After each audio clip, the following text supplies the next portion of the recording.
الحمد لله نحمده ونستعينه ونستغفره ونؤمن به ونتوكل عليه ونعوذ بالله من شرور أنفسنا ومن سيئات أعمالنا من يهد الله فلا مضل له ومن يضلل فلا هادي له ونشهد أن لا إله إلا الله وحده لا شريك له ونشهد أن سيدنا ومولانا محمدًا عبده ورسوله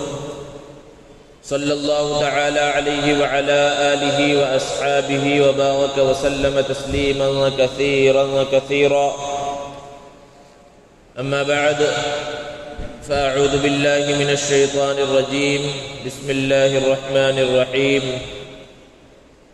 فلما بلغ معه السعي قال يا بني إني أرى في المنام أني أذبحك فانظر ماذا ترى قال يا أبت افعل ما تؤمر ستجدني إن شاء الله من الصابرين فلما أسلم وتله للجبين وناديناه أن يا إبراهيم قد صدقت الرؤيا إنا كذلك نجزي المحسنين صدق الله العظيم۔ معزز سامعین کرام، بزرگوں اور دوستوں، ذی الحجہ کا مبارک اور محترم مہینہ چل رہا ہے۔ اس مہینے کی دو عبادتیں بہت زیادہ مشہور ہیں۔ ایک حج بیت اللہ ہے جو صرف اور صرف اسی ماہ مبارک کے اندر ادا کیا جاتا ہے۔ ہر سال لاکھوں کی تعداد میں حجاج کرام دنیا کے کونے کونے اور چپے چپے سے مکہ المکرمہ پہنچتے ہیں اور بیت اللہ شریف کا حج ادا کرتے ہیں۔ دوسری عبادت وہ قربانی کی عبادت ہے جو انہی ایام کے اندر ادا کی جاتی ہے۔ قربانی کی تاریخ اتنی ہی قدیم ہے جتنی قدیم انسانیت کی تاریخ ہے۔ حضرت آدم علیہ السلام کے دو بیٹوں قابیل اور حابیل میں آپس میں اختلاف ہوا تو انہیں قربانی پیش کرنے کا حکم دیا گیا۔ اللہ رب العزت نے بیان فرمایا وَاتْلُ عَلَيْهِمْ نَبَأَ ابْنَيْ آدَمَ بِالْحَقِّ إِذْ قَرَّبَا قُرْبَانًا فَتُقُبِّلَ مِنْ أَحَدِهِمَا وَلَمْ يُتَقَبَّلْ مِنَ الْآخَرِ کہ جب ایک مسئلے میں اختلاف ہوا تو اللہ کی جانب سے حکم ہوا کہ یہ دونوں قربانی پیش کریں۔ جب انہوں نے قربانی پیش کی تو ایک کی قربانی کو قبول کیا گیا اور دوسرے کی قربانی کو رد کر دیا گیا، قبول نہ کیا گیا۔ حابیل کی جو قربانی تھی اس کو اللہ رب العزت نے قبول فرما لیا اور قابیل کی قربانی کو قبول نہیں کیا کیونکہ وہ حق پر نہیں تھا۔ اللہ رب العزت نے قرآن مجید کے اندر بیان فرمایا وَلِكُلِّ أُمَّةٍ جَعَلْنَا مَنْسَكًا کہ ہر امت کے اندر، ہر قوم کے اندر ہم نے قربانی کو رکھا ہے۔ دنیا کے اندر جتنے بھی مذاہب ہیں، چاہے وہ آسمانی مذاہب ہوں یا غیر آسمانی مذاہب ہوں، ان کے اندر قربانی کسی نہ کسی شکل کے اندر موجود ہے۔ لیکن جتنے بھی مذاہب ہیں، جتنے بھی قومیں ہیں، وہ جو قربانی کرتی ہیں، قربانی پیش کرتی ہیں، اس کے اندر خالص اللہ کی رضا مقصود نہیں ہوتی، جبکہ قربانی کی اصل حقیقت یہ ہے کہ وہ خالص اللہ رب العزت کو راضی کرنے کے واسطے پیش کیا جائے۔ مسلمان جو قربانی کرتے ہیں ذی الحجہ کے اندر، عید الاضحیٰ کو اور ایام النحر میں، یہ صرف اور صرف اللہ کی رضا کے واسطے قربانی ہوتی ہے۔ اگر قربانی خالص اللہ کی رضا کے واسطے نہ ہو تو اس میں چاہے جتنے پیسے خرچ کیے جائیں وہ قربانی اللہ رب العزت کے نزدیک مقبول نہیں ہے، اس کا کچھ بھی ثواب حاصل نہیں ہوتا۔ تو بہرحال قربانی کسی نہ کسی شکل کے اندر ضرور موجود ہے، ہر قوم کے اندر، ہر مذہب کے اندر موجود ہے۔ مسلمان جو قربانی کرتے ہیں اس کی تاریخ کیا ہے؟ اللہ کے خلیل حضرت ابراہیم علیہ السلام کو اللہ تبارک و تعالی نے بہت سارے امتحانات سے گزارا۔ ان امتحانات کی تفصیل کا موقع نہیں ہے۔ انہی امتحانات میں سے ایک امتحان اولاد کی شکل میں پیش آیا کہ پہلے تو ایک طویل عمر تک انہیں اولاد نہیں ہوئی، اور جب دعاؤں کے بعد اللہ رب العزت نے اولاد کی دولت سے سرفراز فرمایا حضرت اسماعیل علیہ السلام کی شکل میں بیٹا نصیب ہوا اور وہ شعور کی عمر کو پہنچا تو پھر ایک بڑا امتحان پیش آیا، اور وہ بڑا امتحان کیا تھا کہ حضرت ابراہیم علیہ السلام نے خواب میں دیکھا کہ وہ اپنے بیٹے حضرت اسماعیل علیہ السلام کو ذبح کر رہے ہیں۔ امتحان کے اندر امتحان تھا، ہونا تو یہ چاہیے تھا کہ اگر یہ حکم دینا تھا کہ بیٹے کو ذبح کر دیا جائے تو حضرت جبرائیل علیہ السلام کے ذریعے اس حکم کو بھیجا جاتا اور حضرت ابراہیم علیہ السلام اس حکم کو پورا کرتے۔ لیکن عام حالات میں اللہ کی طرف سے جو پیغام آتا ہے، عام حالات میں جو وحی آتی ہے، اس کے برعکس یہاں پر معاملہ ہوا کہ حضرت جبرائیل علیہ السلام کے ذریعے حکم کو نازل نہیں کیا گیا بلکہ خواب میں دکھایا گیا۔ مختلف موقعوں پر حضرت ابراہیم علیہ السلام نے خواب دیکھا، اور یہ امتحان اس طرح تھا کہ دیکھیں خواب کے حکم پر حضرت ابراہیم علیہ السلام عمل کرتے ہیں یا نہیں کرتے۔ ہما شما کا جو خواب ہوتا ہے اس کی کوئی حقیقت نہیں ہوتی، اور ضروری نہیں کہ اس کی کوئی تعبیر ہو، اور خواب کہیں پر کوئی دلیل نہیں بن سکتا، لیکن جو انبیاء کا خواب ہوتا ہے وہ سچا خواب ہوتا ہے۔ تو حضرت ابراہیم علیہ السلام نے اپنے ہونہار فرزند حضرت اسماعیل علیہ السلام کے سامنے اس خواب کا ذکر کیا کہ میں نے دیکھا ہے کہ میں تمہیں ذبح کر رہا ہوں، تمہاری کیا رائے ہے، تم کیا کہتے ہو اس بارے میں؟ تو مفسرین نے بیان فرمایا کہ حضرت ابراہیم علیہ السلام نے اپنے بیٹے سے جو سوال کیا تھا کہ اللہ کی جانب سے حکم آیا ہے تمہیں ذبح کرنے کا، تمہیں قربان کرنے کا، تو اس لیے سوال کرنا نہیں تھا کہ اگر بیٹے نے منع کر دیا تو وہ اس حکم کو پورا نہیں کریں گے، بلکہ سوال اس لیے تھا کہ بیٹے کا بھی امتحان ہو جائے کہ بیٹا کتنے پانی میں ہے۔ اور حضرت اسماعیل علیہ السلام کیسے انکار کر سکتے تھے؟ ان کے صلب سے ہمارے اور آپ کے آقا محمد عربی صلی اللہ علیہ وسلم کی ولادت بسعادت ہونے والی تھی، وہ اللہ کے حکم کو پورا کرنے سے کیسے انکار کر سکتے تھے؟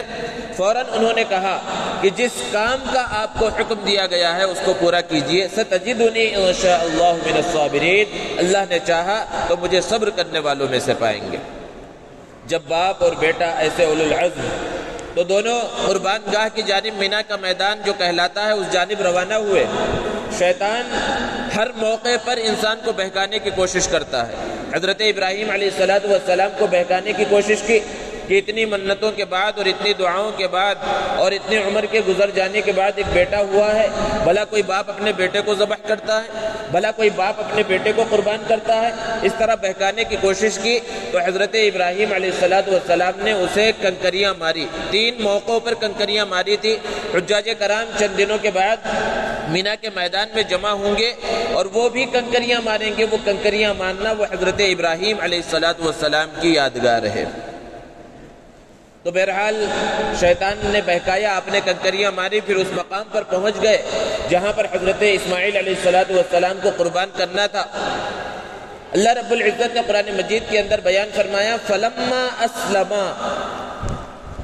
لفظی جو ترجمہ ہے کہ جب وہ دونوں مسلمان ہو گئے،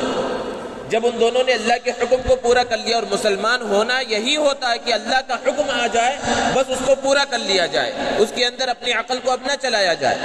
وَتَلَّهُ لِلْجَبِينِ، اور حضرت اسماعیل علیہ السلام کو پیشانی کے بل لٹا دیا، آنکھوں پر پٹی باندھ لی کہ کہیں بیٹے کی محبت نہ پیدا ہو جائے اور اس حکم سے کہیں رک نہ جائے، اس لیے آنکھوں پر پٹی بھی باندھ لی، تیز چھری ہاتھ میں لے لی اور حضرت اسماعیل علیہ السلام کی گردن پر اس چھری کو چلایا، اور چھری چلی بھی۔ حضرت ابراہیم علیہ السلام تو یہ سمجھ رہے ہیں کہ بیٹا قربان ہو چکا، لیکن جب آنکھوں سے پٹی کھولی تو دیکھا کہ حضرت اسماعیل علیہ السلام بازو میں بیٹھے مسکرا رہے ہیں، اور ایک دمبا وہاں ذبح کیا ہوا موجود ہے۔ اللہ رب العزت نے جنت سے حضرت جبرائیل علیہ السلام کے ذریعے ایک دمبا بھیجا، حضرت اسماعیل علیہ السلام کو وہاں سے ہٹا کر چھری کے نیچے اس دمبے کو رکھ دیا گیا، اور وہ دمبا اس وقت ذبح ہوا۔ یہ کوئی معمولی واقعہ نہیں تھا، بہت بڑا واقعہ تھا، اور جو بڑے واقعات دنیا میں پیش آتے ہیں اس کی یادگاریں بنائی جاتی ہیں، لیکن عام طور پر یادگاریں جو بنائی جاتی ہے کہ کوئی عمارت بنا دی تو وہ یادگار کب تک باقی رہے گی؟ کہ جب تک عمارت باقی رہے گی وہ یادگار باقی رہے گی، اور کوئی بھی عمارت ہمیشہ باقی نہیں رہتی، زمانے کے گزرنے کے ساتھ عمارتیں ختم ہو جاتی ہیں، وہ یادگار بھی ختم ہو جاتا ہے، وہ واقعہ جو لوگوں کے ذہنوں میں تھا وہ بھی ختم ہو جاتا ہے۔ اللہ رب العزت نے اس واقعے کو یادگار بنانے کے واسطے اس کے بارے میں بیان فرمایا وَتَرَكْنَا عَلَيْهِ فِي الْآخِرِينَ کہ کوئی اس جگہ پر کوئی مجسمہ نہیں بنایا گیا، کوئی عمارت نہیں بنائی گئی اس یادگار واقعے کے واسطے، بلکہ قیامت تک آنے والی امت کے واسطے اور خصوصاً اس امت محمدیہ کے واسطے یادگار بنا دیا اور ان کے اندر اس قربانی کو رکھ دیا کہ وہاں تو وہ بیٹے کو قربان کرنے کے واسطے چلے تھے، لیکن ہر ایک کے بس کی بات نہیں ہے کہ وہ اپنے بیٹے کو قربان کرے۔ وہ دمبے کو جنت سے لایا گیا اور اس کو ذبح کیا گیا اور امت محمدیہ کے اندر اس کو باقی رکھ دیا گیا۔ ایک سوال یہ ذہنوں میں پیدا ہوتا ہے، مفسرین نے اس کا جواب دیا ہے کہ جب بیٹے کو ذبح کرنا مقصود ہی نہیں تھا اور اصلاً دمبے کو ذبح کرنا مقصود تھا تو پھر یہ پورا واقعہ کیوں اختیار کیا گیا، یہ پوری شکل اور صورت کیوں اختیار کی گئی؟ اس کا جواب یہی دیا ہے کہ دراصل اللہ رب العزت تو یہ چاہتے ہی نہیں تھے کہ بیٹا ذبح ہو، بلکہ امت محمدیہ کے اندر اس کو باقی رکھنا تھا، امت محمدیہ کے اندر اس کو باقی رکھنا تھا اور اس واقعے کی یادگار باقی رکھنا تھا۔ اس وجہ سے وہ پورے واقعے کو اس انداز میں اختیار کیا گیا تاکہ اس قربانی کی اہمیت بھی لوگوں کے اندر باقی رہے اور لوگ اس قربانی کو کریں۔ یہی وجہ ہے کہ جب قربانی کا حکم ہوا، صحابہ نے اللہ کے رسول صلی اللہ علیہ وسلم سے سوال کیا،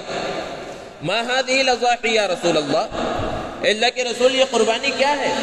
آپ صلی اللہ علیہ وسلم نے ارشاد فرمایا، سنت ابیکم ابراہیم علیہ السلام، تمہارے والد حضرت ابراہیم علیہ السلام کی سنت ہے۔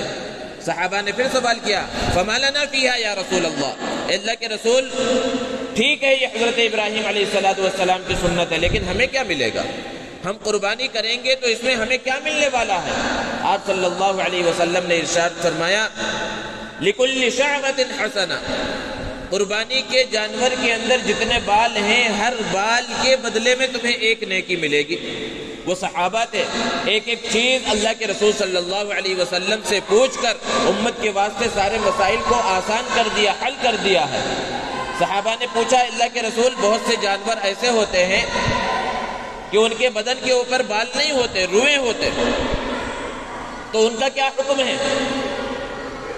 حضور اکرم صلی اللہ علیہ وسلم نے ارشاد فرمایا کہ ہر روئے کے بدلے میں ایک نیکی ملے گی۔ اور ایک حدیث میں اللہ کے رسول صلی اللہ علیہ وسلم نے ارشاد فرمایا کہ قربانی کے جو 3 دن ہیں ایام النحر ہے، ان ایام کے اندر اللہ تبارک و تعالیٰ کو جانوروں کے خون بہائے جانے سے زیادہ اور کوئی عمل پسندیدہ نہیں ہے۔ اور ایک حدیث میں اللہ کے رسول صلی اللہ علیہ وسلم نے ارشاد فرمایا کہ جب ایک مسلمان قربانی کرتا ہے، اپنے جانور کو ذبح کرتا ہے، تو اس کی گردن سے جو خون نکلتا ہے اور نکل کر زمین پر گرتا ہے، زمین پر گرنے سے پہلے ہی اللہ رب العزت اس کی قربانی کو قبول فرما لیتے ہیں۔ اور قرآن مجید میں اللہ رب العزت نے بیان فرمایا، لن ينال الله لحومها ولا دماؤها ولكن يناله التقوى منكم، یہ قربانی کا مقصد، قربانی کا جو حکم اللہ نے دیا ہے، اللہ کو گوشت کی ضرورت نہیں ہے، اللہ کو جانوروں کے خون کی ضرورت نہیں ہے۔ اللہ رب العزت کے پاس نہ جانوروں کا خون پہنچتا ہے اور نہ جانوروں کا گوشت پہنچتا ہے۔ پھر مقصد کیا ہے؟ وَلَكِنْ يَنَالُهُ التَّقْوَى مِنْكُمْ، کتنے اخلاص کے ساتھ، کتنے تقوی کے ساتھ تم نے قربانی کی ہے، یہ اللہ رب العزت کے پاس پہنچتا ہے، اور یہی مقصود ہے، یہی مطلوب ہے۔ اگر دنیا کو دکھانے کے واسطے قربانی کی گئی،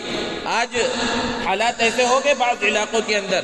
کہ فلاں کے بکرے سے زیادہ بکرا بڑا میرا ہونا چاہیے، فلاں کے جانور سے بڑا جانور میرا ہونا چاہیے، پورے علاقے میں، پورے محلے میں سب سے زیادہ قیمتی جانور میرا ہونا چاہیے۔ اچھے سے اچھا جانور ذبح کرے انسان قربانی کے واسطے، اللہ کی راہ میں پیش کرے، لیکن یہ مقصد ہو کہ لوگ تعریف کریں کہ فلاں صاحب اتنے لاکھ کا بکرا لے کر آئے ہیں، فلاں صاحب اتنے لاکھ کا جو ہے بیل لے کر آئے ہیں، اور اتنا مہنگا کہ پورے علاقے کے اندر اتنا مہنگا اور اتنا وزنی اور اتنا خوبصورت جانور کسی کا نہیں ہے۔ اگر یہ مقصد ہے کہ لوگ اس طرح تعریف کریں تو وہ مقصد تو پورا ہو گیا۔ لوگوں نے تعریف کر دی، بچے اس کو دیکھ کر خوش ہو گئے، اب اللہ کے پاس تو کچھ نہیں بچا، کیونکہ اللہ رب العزت تو دل کو دیکھنے والے ہیں۔ وہ مقصود یہ نہیں ہے کہ لوگوں کے اندر فخر ہو، لوگ تعریف کریں،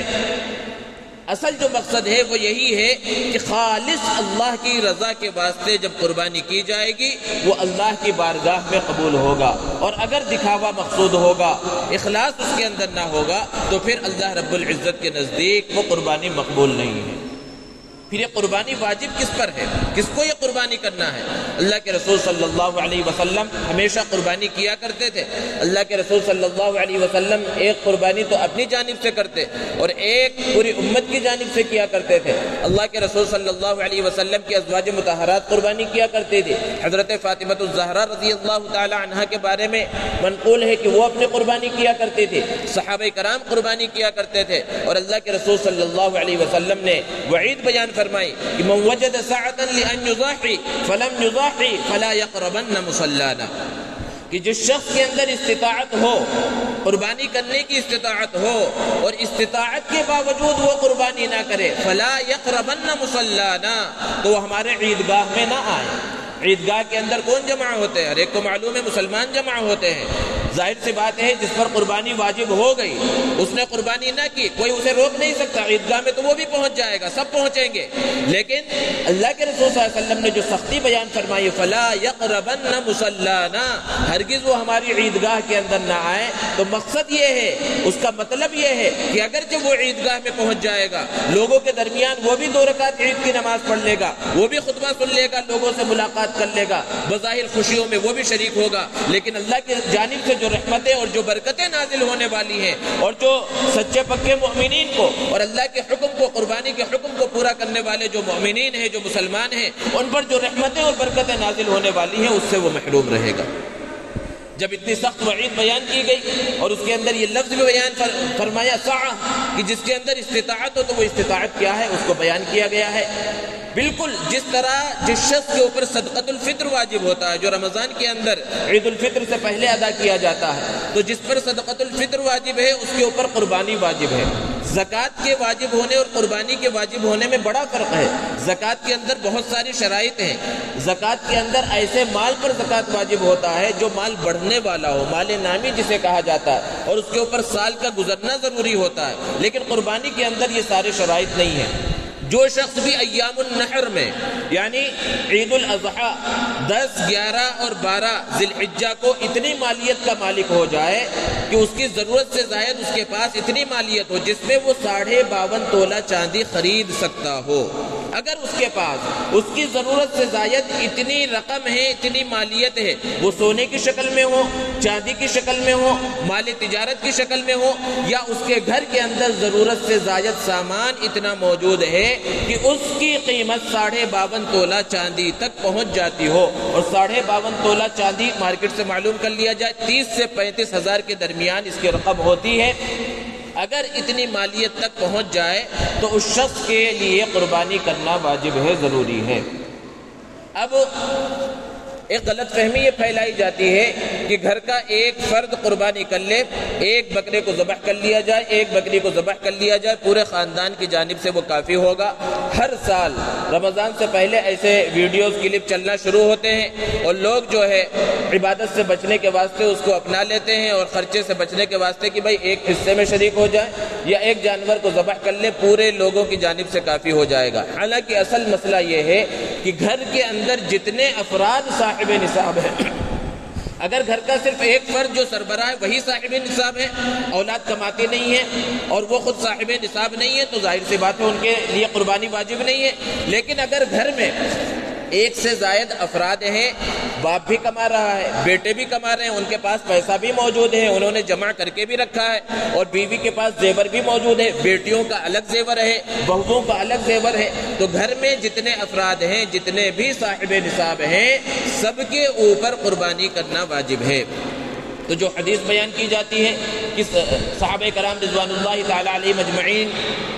اپنی جانب سے اور اپنے گھر والوں کی جانب سے صرف ایک جانور ذبح کر لیتے تھے اور ان کی جانب سے کافی ہو جاتا تھا، بے شک یہ حدیث موجود ہے، لیکن اس کا مطلب کیا ہے کہ عموماً اس زمانے میں صحابہ کرام رضوان اللہ تعالی علیہ مجمعین کے زمانے میں لوگ سب کے سب صاحب نصاب، گھر کا ایک فرد ہی صاحب نصاب ہوتا تھا۔ عام طور پر جو لوگ ہوتے تھے وہ صاحب نصاب نہیں ہوتے تھے، اس لیے ان کی جانب سے قربانی نہیں ہوتی تھی۔ جو صاحب نصاب ہوتا تھا ایک قربانی کر لیتا تھا اور وہ کافی ہو جاتی تھی، لیکن جب سب کے سب صاحب نصاب ہوں تو ظاہر سی بات ہے، جب اللہ کے رسول صلی اللہ علیہ وسلم نے اتنی سخت وعید بیان فرمائی ہے کہ من وجد ساعة، جو قربانی کی استطاعت پائے، جیسے کہ نماز ہے، تو نماز ایک عبادت ہے، روزہ ایک عبادت ہے، زکوٰۃ ایک عبادت ہے، حج ایک عبادت ہے، بالکل اسی طرح قربانی بھی ایک عبادت ہے۔ جس طرح دوسری عبادتیں ہر شخص کو کرنا ضروری ہے، کسی ایک کا نماز پڑھنا دوسرے کے لیے کافی نہیں ہوگا، کسی ایک کا روزہ رکھنا، کسی ایک کی زکوٰۃ دینا، کسی ایک کا حج کرنا اپنے رشتہ داروں کی جانب سے کافی نہیں ہوگا۔ تو اسی طرح قربانی بھی ایک عبادت ہے، اپنی طرف سے کر لینا دوسروں کی جانب سے کافی نہیں ہوگا۔ اس لیے ایسی غلط فہمیوں میں پڑنے کی ضرورت نہیں ہے۔ اگر کسی کو شکوک و شبہات علماء سے معلوم کرے،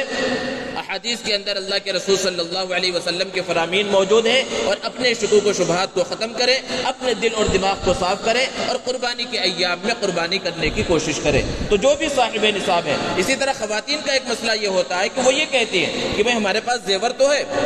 زیور اتنا ہے کہ جس کی وجہ سے قربانی واجب ہو جاتی ہے، لیکن ہمارے پاس نقد روپیہ نہیں ہے، اور جانور خریدنے کے واسطے، حصہ لینے کے واسطے نقد روپیے کی ضرورت ہے۔ یہ کوئی اعتراض نہیں ہے، یہ کوئی ایسا عذر نہیں ہے کہ جس کی وجہ سے قربانی کی چھوٹ دے دی جائے۔ انہیں یہ کہا جائے گا اپنے زیور کے ایک حصے کو بیچے یا قرض لے اور پھر بعد میں اس قرض کو ادا کریں۔ جس طرح دنیا کی ساری ضرورتوں کے واسطے قرض لیا جاتا ہے، تو جب قربانی واجب ہے اور قربانی کے دنوں میں آپ کے پاس پیسے نہیں ہیں، تو قربانی تو بہرحال کرنا ہی کرنا ہے، کسی نہ کسی انداز میں اس کا انتظام کرنا ہے، جس طرح دنیا کی دوسری ضرورتوں کے واسطے انتظام کیا جاتا ہے۔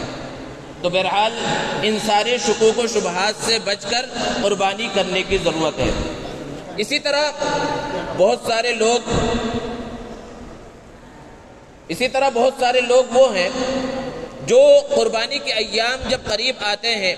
تو پھر اور دوسرے شکوک و شبہات پیدا کرتے ہیں اور پیدا کیے جاتے ہیں۔ اور وہ شکوک و شبہات کیا ہوتے ہیں کہ بھئی اتنے لاکھ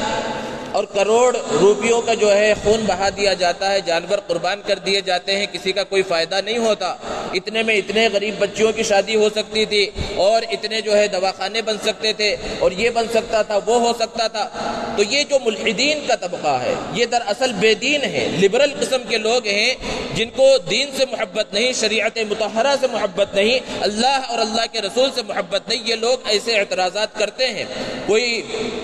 قیمتی جانور خرید کر لایا، بھئی کتنے میں لے کے آئے، بھئی اتنے ہزار کا یہ جانور ہے، ارے بھئی اتنے ہزار، وہ فلاں غریب ہے، آپ کے گھر کے بازو میں ایک پڑوسی ہے، وہ غریب ہے، اس کو دے دیتے، اس کا کچھ کام چل جاتا، یہ تو ایک دن کھائیں گے، ذبح کریں گے اور ختم ہو جائے گا۔ یہ ایسے اعتراضات ہیں جن کا حقیقت سے کوئی تعلق نہیں ہے۔ یہی وہ لوگ ہیں کہ ان کے سامنے آپ لاکھوں روپے کا موبائل خرید کر لے کر چلے جائیں کہ آئی فون خریدا ہے، 1 لاکھ روپے کا ہے، 1.5 لاکھ روپے کا ہے، ان کی زبان سے یہ الفاظ نہیں نکلیں گے کہ بھئی اس کے اندر جو ہے تم نے اسراف کر دیا، فضول خرچی کر دی، اس سے تو ایک غریب کی شادی ہو جاتی، 2 غریبوں کی شادی ہو جاتی، بلکہ وہاں تعریف کریں گے، اچھا ماشاءاللہ اتنا زمانے کے ساتھ چل رہے ہیں، لیٹسٹ انداز میں آپ چل رہے ہیں اور اپڈیٹ ہوتے رہ رہے ہیں۔ وہاں تو یہ کہا جائے گا، اور یہاں چند ہزار کے جو ہے جانور کو لایا گیا تو اس میں یہ کہا جائے گا کہ بھئی اس میں غریبوں کا حق مال لیا گیا، اور خود لاکھوں روپے اور کروڑوں روپے ادھر اسراف میں اور دیگر جگہوں کے اوپر اور شادی بیاہ کے نام پر اور رسم و رواج کے نام پر خرچ ہوتے جا رہے ہیں۔ وہاں پر یہ احساس نہیں ہوتا، اور جب اللہ کا حکم پورا کرنے کا موقع آتا ہے تو وہاں پر اس طرح کے لچر اعتراضات کیے جاتے ہیں۔ کوئی شخص بھی کان کھول کر اس کو سن لینا چاہیے اور اپنے دل و دماغ کے اندر بٹھا لینا چاہیے کہ اگر کوئی یہ سوچے کہ میں قربانی نہیں کروں گا اور قربانی اس کے اوپر واجب ہے، اس کے بدلے میں غریبوں کی مدد کر دوں گا، دواخانوں کے اندر لوگ پریشان ہیں، میں ان کی پریشانی کو دور کر دوں گا، تو اس کا ثواب اسے الگ مل جائے گا، لیکن قربانی جو اس کے اوپر ضروری تھی، اس قربانی کے نہ کرنے کا وبال اس کے اوپر باقی رہے گا۔ غریبوں کی مدد کرنا اور خیر کے کاموں میں خرچ کرنا بہت اچھی بات ہے، لیکن ایک جگہ پر کم کر کے دوسری جگہ کے اوپر خرچ کیا جائے، یہ کوئی ایسی بات نہیں ہے جو اچھی ہو اور عقل میں آنے والی ہو۔ اس لیے ایسے شکوک و شبہات سے بھی بچنے کی ضرورت ہے۔ اب جو قربانی واجب ہو گئی تو قربانی کے اندر اس بات کا خیال رکھنا چاہیے، خاص طور پر اب جیسے حالات ہیں کہ صفائی اور ستھرائی وغیرہ کا، یوں تو مسلمان کی پہچان ہی طہارت سے ہے۔ اللہ کے رسول صلی اللہ علیہ وسلم نے ارشاد فرمایا، الطہور نصف الایمان، الطہور شطر الایمان۔ یہ اللہ کے رسول صلی اللہ علیہ وسلم کا فرمان ہے کہ پاکی آدھا ایمان ہے۔ لیکن ہم دیکھیں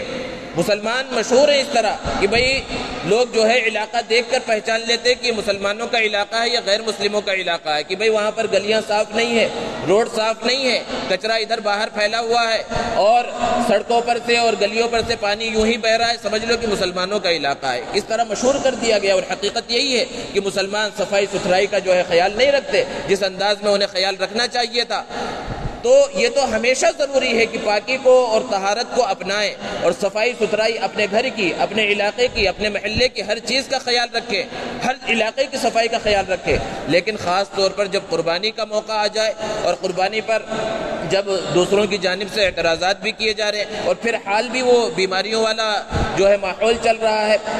وبا کا ماحول چل رہا ہے، ایسے حالات میں تو صفائی اور ستھرائی کی اور سب سے زیادہ ضرورت ہے۔ بہت سے لوگ ہیں جو جانور اپنے گھر کے باہر جو گلی ہے اور سڑک ہے اس پر ذبح کر رہے ہیں۔ اگر کسی مجبوری کی بنا پر ذبح کیا گیا، پہلے تو اپنے گھر کے اندر یا کوئی ایسی جگہ ہو جو چہار دیواری کے اندر ہو، بند ہو، ایسی جگہ پر جانور کو قربان کرنا چاہیے، جانور کو ذبح کرنا چاہیے۔ لیکن کسی مجبوری کی وجہ سے اگر باہر کبھی ذبح کرنا بھی پڑا تو یوں ہی اس کے خون کو بہتا ہوا نہ چھوڑ دیا جائے، ایسا انتظام کیا جائے کہ یہ خون اور جانور کا کوئی سا بھی عضو اور کوئی سا بھی حصہ ادھر باہر یا عام کچرے کنڈی جہاں پر اس کو پھینکنے کی اجازت نہ ہو حکومت کی طرف سے، بلدیہ کی طرف سے، ایسی جگہوں پر پھینک کر اپنی بدنامی کا ذریعہ نہ بنا جائے۔